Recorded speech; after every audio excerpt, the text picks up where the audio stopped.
welcome to an amazing episode of Women Connect. I am Oyinlola Sally.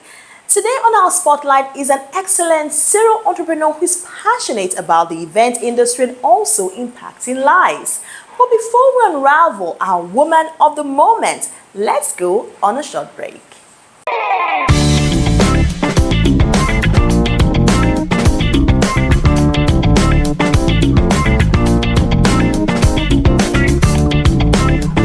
Welcome back. Our guest today is Bose Abisagboola, the CEO of 2A's Event Ltd. And today we will be discussing on raising the bar as a female entrepreneur. You're welcome to Women Connect. Thank you very much, Oyinlola. It's nice to be here. Thank you for having me. I'm glad to have you here on this program, and I'm so excited because you are a serial entrepreneur and you are an author. Congratulations on your book. Thank you very much. Yeah, I appreciate that. You wear so many hats. I know, right? Can you list them for us?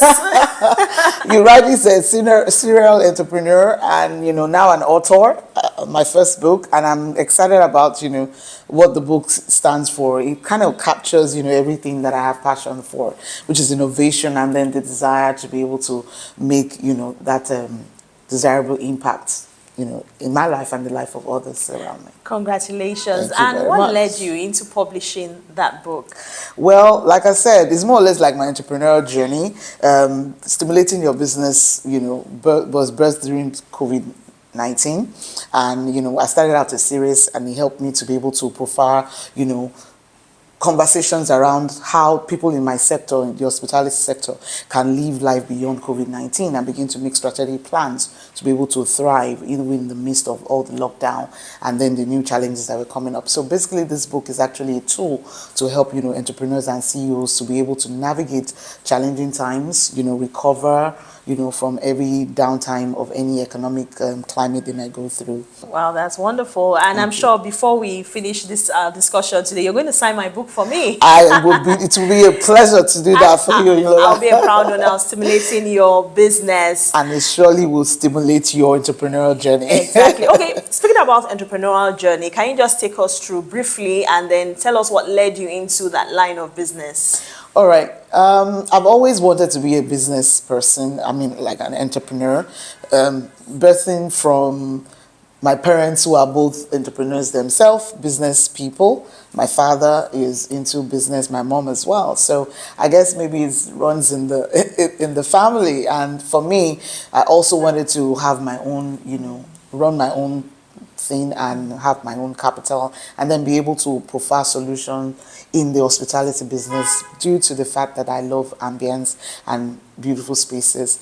My journey has been good because I've been opportunity to be able to work with the best in the sector who have been able to provide mentorship and good leadership for me, and then pathways. And I would say that the hand of God has also been a major part for me, where I've been able to start right even with the best of the clientele. I think my first corporate job was for First Bank, and I think other individual events I did were for notable people in the society. So let's talk about challenges. What challenges do you face as a female entrepreneur in your line of business? Challenges, well, for me, one of the main things is being able to get financial wisdom in terms of amassing, your capital. And that I say that because my line of business in the hospitality business is a service orientation, kind of work. So, I mean, clients have to pay you to run their work, and there are times that you need to get things for the job.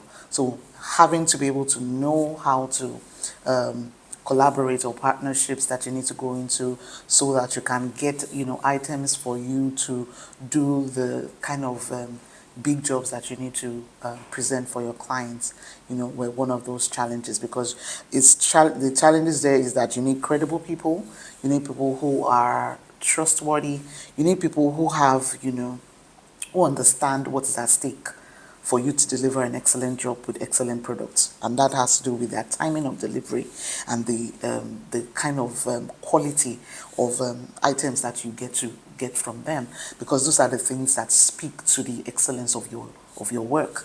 And for me, getting the right network of people who understand what is at stake was really quite a challenge.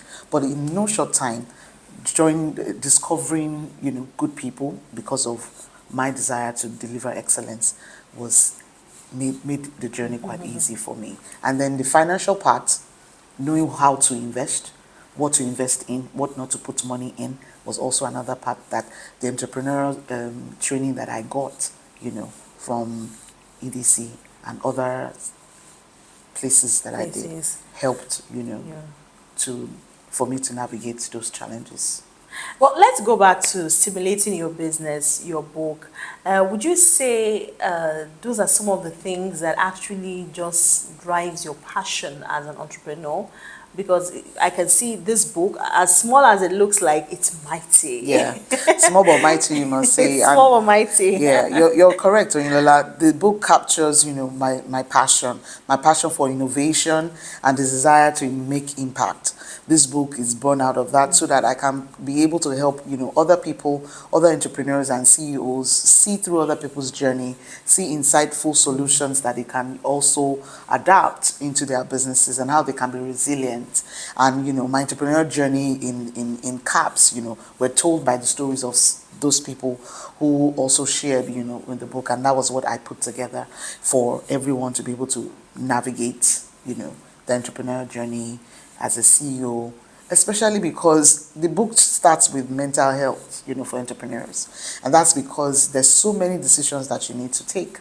There's so many opportunities that you need to take, but you cannot take it without a sound mental health. And oftentimes entrepreneurs do not know that they need to be mentally, um, good to be able to thrive in their business. So your wellness and a wholesome person delivers, the best of jobs.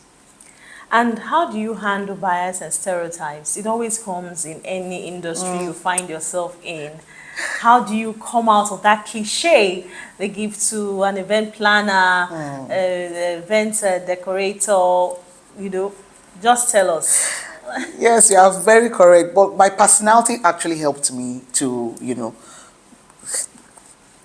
strive and do better with the stereotypes, because people already have a mindset that event planners are harsh, they make noise, they want to confine you into a certain thing, they want you to do some certain things, or maybe they are rude, or maybe they are this. People have different perspective about, my profession. And being a female, people think that you can be emotional about what is not necessary, or you can be too temperamental or things like that. Now for me, my personality, I'm a very cheery person. I like to be in a happy place. I like for people around me to be happy. And so for me, it endears me to people. I always look out for the best in people. So even when you display your worst, I still believe that there's a good part that I can leverage on, and that has been able to help me. And when you have the bias of, okay, she might not be able to deliver on the job maybe because she's female, we wouldn't have much of that in my sector, maybe because I can say that we have majority of women in this my sector, and so it makes it easy for us to relate. What will be challenging is the perception of other women, on the job, like maybe they don't know you much, or maybe you're just new on the block, or things like that, or people are not close with. So those borders on relationships. So for me, I've been able to build good relationships with some very amazing CEOs in this sector, and it has actually helped. It has helped for recommendation, it has helped for trust, it has helped for me to be able to serve even the sector. So the bias there has made me better, because it had helped me to relate better with people. As an entrepreneur, you face difficult situations, and I'm sure you have had to navigate such situations. Can you just put us through an example of how you were able to navigate a difficult situation in your line of business? Well, yes. There was a particular event that, I can remember vividly. The projection for it was for us to set up in a certain way. On getting to the site, the conditions around executing what we had planned changed. And it was too close to, start time for the event. The only thing I could rely on or fall back on is network of other professionals and the creative innovation to be able to turn around the situation for good. At the end of the day, the client was excited. My team were like, that Woohoo! we did it, We did that moment, it. and I can never forget. And that's why going back to stimulating your business, that's one of the things that's highlighted in one of the chapters there, where I cannot overemphasize your need to be part of a community, a network of professionals who can help you thrive. Okay, I'm sure you have a lot of role models, but there's probably one person that, motivates you, inspires you, drives you. So let's just know who that person is. All right. So for me, like, when I started our conversation, I was opportune, to start my entrepreneurial journey, especially in the hospitality business with the person of Mrs. Yewande Zakios, the founder, chairperson of Event Ltd. And at that time, I got to meet her. She was having this program called So You Want to Be an Event Planner. And so I Wow. like the fact that, and how, because I believe now, because I know that she's a lawyer that became an event manager, and started a company and started even she was a trailblazer. There was nothing like event management at that time. So she inspired me, on taking the business of events seriously because of how, she was running her business. And eventually she became my mentor. And but with her, I was able to be a part of WIMBIZ, which is Women in Management and Business. And that for me opened my eyes, to a lot of potentials to grow and impacted my business. So for me, our business has just started because we also want to have, what you can call a hub, in the hospitality business. And I am excited about my startup stages and to where we are right now.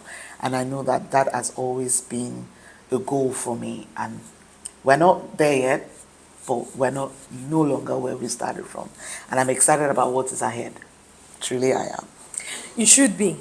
You should be, exactly. Thank you. I mean, what a great way to prepare yourself ahead of 2025.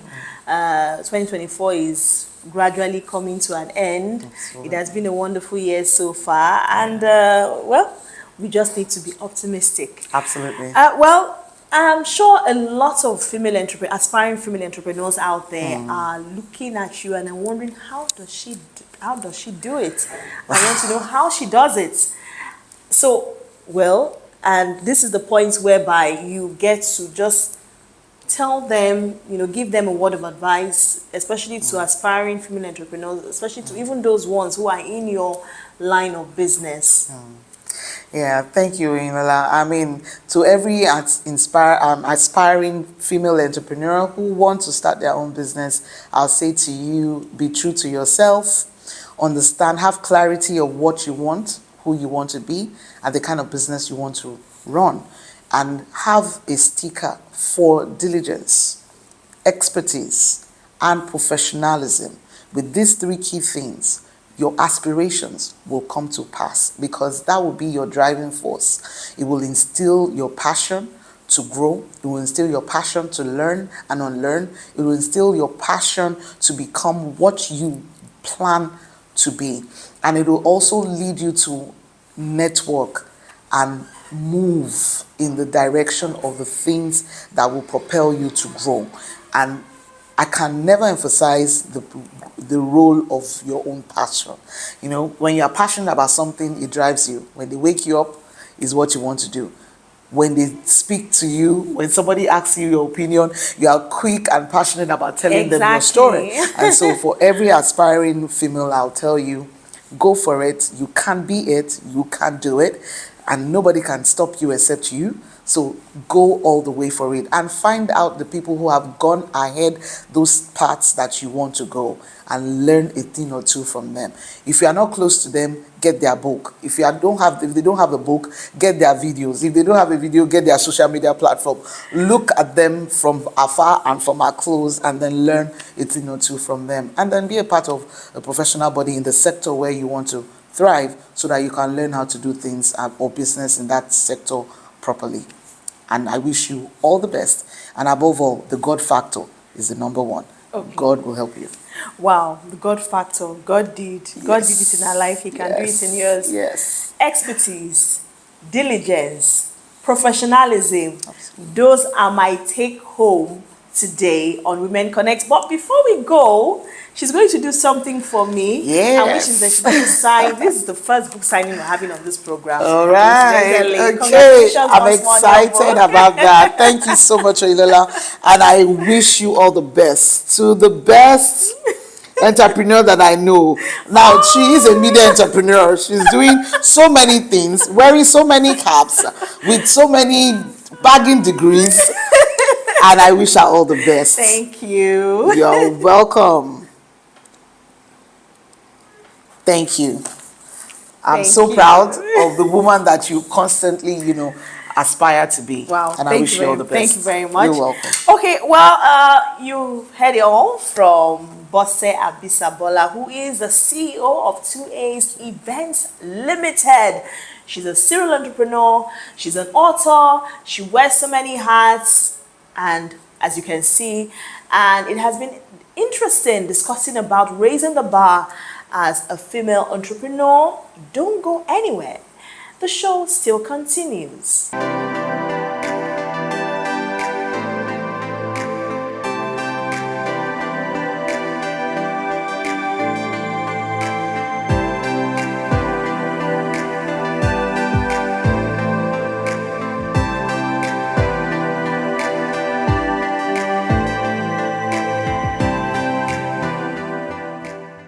It's been an awesome journey on Women Connect today. Don't forget to follow us on all our social media handles. I am Oinlala Saleh. Keep connecting.